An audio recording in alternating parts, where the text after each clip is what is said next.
The cabin lights flicker. Once, twice, then they die, plunging everything into primal darkness. The gentle hum of the engines, gone. A terrifying silence replaced by wind screaming past the fuselage. This isn't turbulence. This is something else, gravity taking over. Your stomach lurches from raw, cold fear. The plane is no longer a vessel of flight, it's a metal tube falling from the sky. You are trapped inside. You grip the armrests, knuckles white, panicked breaths beside you. Flight attendants strapped into jump seats, faces tight with a focused intensity. It feels like the wings could shear off. Outside the porthole, a blur of blue and green. The world spins, tilts at an impossible angle. Brace for impact. January 15, 2009, U.S. Airways Flight 1549 takes off from LaGuardia Airport in New York City. Less than 2 minutes after takeoff, everything changes. The aircraft strikes a flock of Canada geese. Both engines are hit. Both engines fail. Suddenly, a state-of-the-art Airbus A320 becomes a 75-ton glider.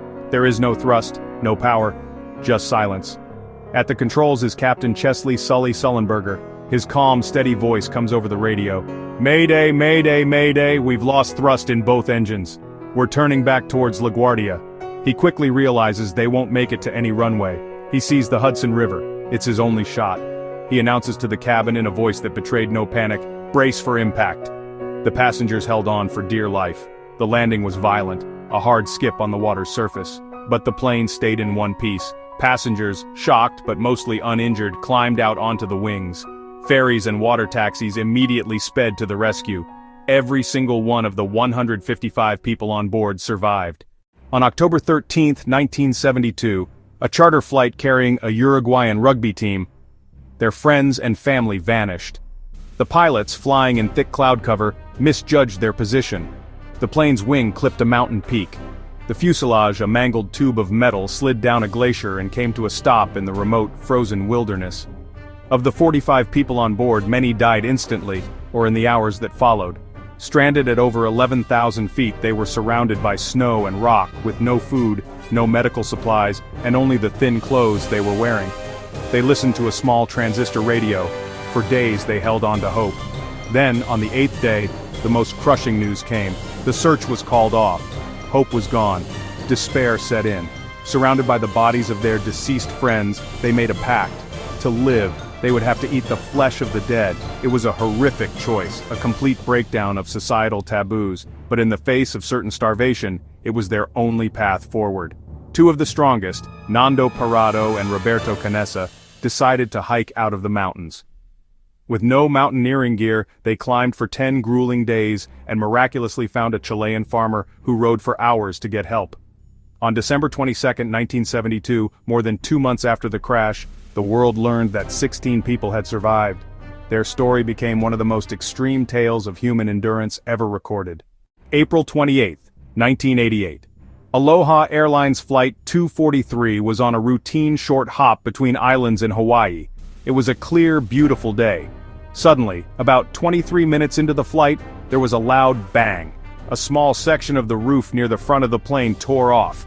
In less than a second, explosive decompression ripped away an 18-foot section of the fuselage. The sky was no longer outside the window, it was inside the plane. The scene was pure chaos. Debris swirled violently through the cabin. Flight attendant Clarabelle C.B. Lansing was standing in the aisle when the roof blew off. She was swept out of the aircraft instantly, the only fatality of the incident. In the cockpit, Captain Robert Schornsteimer and First Officer Madeline Mimi Tompkins were fighting for control. They couldn't hear each other and had to use hand signals.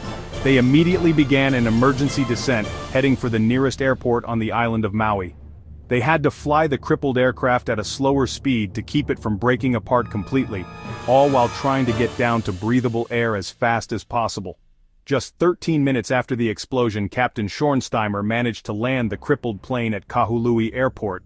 Of the 95 people on board, 65 were injured, some seriously, but everyone except the one flight attendant had survived. The investigation found the cause was metal fatigue. The incident led to massive, sweeping changes in aircraft maintenance and inspection programs worldwide. When you hear these stories, it's easy to think that flying is a gamble. A roll of the dice. Your chances of being in a plane crash are about 1 in 11 million. You are far more likely to be struck by lightning. You're statistically safer flying than driving to the airport. But the NTSB says, if you're in a plane crash, you have better than a 95% chance of surviving. Most incidents aren't Hollywood explosions. Many are runway overruns, gear-up landings, or other situations where the aircraft remains largely intact. Because every crash is a lesson learned. Every black box is analyzed. Every piece of wreckage is examined. The aviation industry obsessively studies safety. After incidents like Aloha and the Hudson, sweeping changes were made, from aging aircraft inspections to bird-strike-resilient engines. For every incident, millions of flights are problem-free. Over 100,000 flights a day worldwide. Billions of passengers get to their destinations safely every year. The statistics are one thing, but the human stories are what truly stick with you. They show the raw power of the will to live. Take Julianne Kepka. In 1971, she was a 17-year-old girl flying over the Peruvian rainforest. Her plane was struck by lightning and disintegrated in mid-air. She fell 2 miles still strapped to her seat and landed in the dense jungle canopy. She walked for 9 days, waded through water with stingrays, fought off crocodiles and insects, treated terrible wounds, and finally stumbled onto a small lumber camp. Then there's the story of Bahia Bakari, the miracle girl.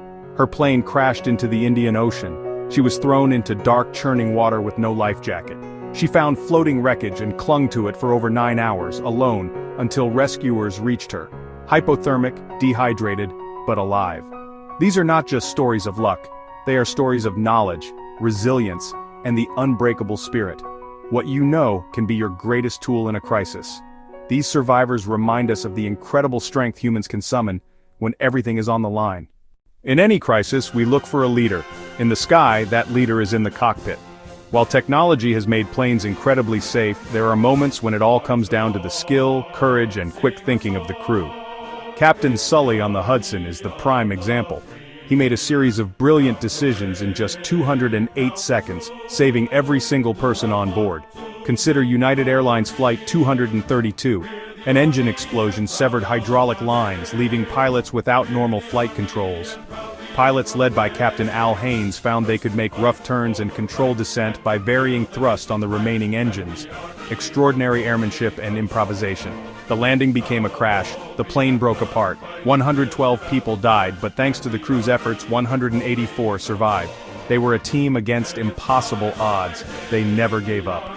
These events prove that even with automation, the human element is irreplaceable.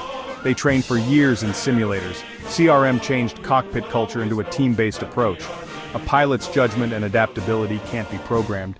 When the unforeseen happens, it is character, courage, and teamwork that decide life or death. Every scar tells a story. In aviation, every crash leaves a permanent mark on the industry, forcing it to evolve and become stronger. Teams of experts descend on the crash site. They recover the flight data recorder and the cockpit voice recorder, the black boxes, which tell the story of the flight's final moments. They analyze every piece of wreckage, reconstruct timelines, and issue recommendations, not to place blame, but to find the cause and prevent the next tragedy. After the Aloha incident, the FAA launched the National Aging Aircraft Research Program, changing how we inspect and maintain older planes. Crew resource management, improved evacuation procedures, reinforced cockpit doors, and strengthened engines are all products of lessons learned. These recommendations have real power. They have prevented countless failures and made every flight since safer. The memory of those lost is honored by learning from what happened, ensuring aviation continues to be ever safer. After hearing these harrowing tales, it's natural to feel a flicker of fear. Yet, millions of us walk across jet bridges every single day. We buckle our seatbelts, listen to the safety briefing, and place our trust in the machine and the people flying it. Because deep down, we know that the dream of flight is more powerful than the fear of falling. It's a testament to human ingenuity and our unyielding desire to explore, connect, and push our boundaries. The stories of survival are just as powerful as the stories of disaster. They reveal extraordinary strength in ordinary people. The safety and reliability of air travel are the result of a century of learning, engineering, and sacrifice. Every safety feature has a story behind it. Training, testing, investigation, and reforms ensure we fly not in ignorance of the risks, but with the knowledge that they have been minimized to an incredible degree. So the next time you're on a flight, take a moment and think about the incredible journey of aviation, the heroes, the lessons, and the lives saved by those lessons. If you found this story meaningful, like and subscribe for more documentary shorts. Fly safe.